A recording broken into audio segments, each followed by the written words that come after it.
Hello প্রিয় বন্ধুরা, আজকে দেখাবো একটি পাহাড়ি জমিতে কিভাবে একটি ছোট্ট একটু বাগান তৈরি করছি।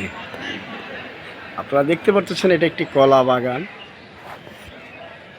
এই পাহাড়ি জায়গার ভিতরে আমরা সুন্দর করে কলা এবং আনারস বিভিন্ন প্রজাতির ফল আমরা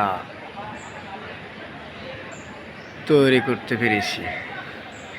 তো বন্ধুরা, আপনারা যারা এই চ্যানেলটি দেখছেন তারা অবশ্যই সাবস্ক্রাইব করবেন, কমেন্ট করবেন যে আসলে খালি জায়গাতেও আমরা কোনো কিছু লাগাইলে সেটা অবশ্যই ফল দেবে। তো আপনারা দেখতেই পারতেছেন কত সুন্দর কলা ধরেছে। অলরেডি এটা পাহাড়ি জায়গা, আপনারা দেখতে পারতেছেন উঁচু নিচু পাহাড়ি জায়গা।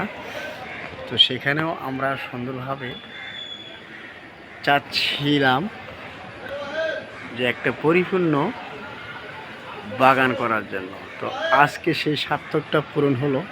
আপনারা দেখতে পাচ্ছেন কত সুন্দরভাবে কলার ফাঁকে আমরা আনারসও লাগিয়েছি এবং বিভিন্ন পেঁপের চারাও লাগিয়েছি এবং অন্য সবজিও লাগিয়েছি। তো এভাবে আপনারাও চাইলে এভাবে সবজি লাগাতে পারেন, কলা লাগাতে পারেন, অথবা যে কোনো বিষয়ে যে কোনো কিছু লাগাইতে পারেন। আপনারা দেখতে পারতেছেন এটা একটি কলা বাগান। আমরা চেষ্টা করতেছি কিভাবে এটাকে আমরা কাজে লাগাতে পারি। তাই এই উঁচু জায়গাটাতেই আমরা বিশেষ কিছু গাছ লাগিয়েছি যেগুলো আমাদের নিত্য দিনের প্রয়োজন, যেমন কলা, সবজি, বিভিন্ন পেঁপে, আমরা এগুলো এই উঁচু জায়গাতে সুন্দর করে চাষ করেছি।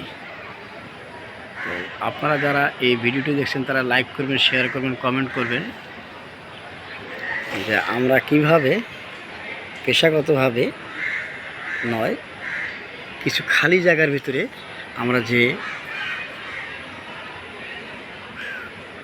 এই সবুজ প্রকৃতি তৈরি করছি তা যেন অনেক সুন্দর থাকে এবং দেখা যায়। তো আজকে এই পর্যন্তই, আবার নতুন ভিডিও নিয়ে হাজির হব আপনাদের মাঝে। আপনারা দেখতেই পারতেছেন এটা একটি পাহাড়ি জমি। এই পাহাড়ি জমিতে আমরা সুন্দর করে ছোট্ট একটি বাগান করেছি। বিশেষ কিছু গাছ লাগিয়েছি চারা, যেগুলোর থেকে আমাদের অবশ্যই আয় আসবে, যেমন কলা, পেঁপে,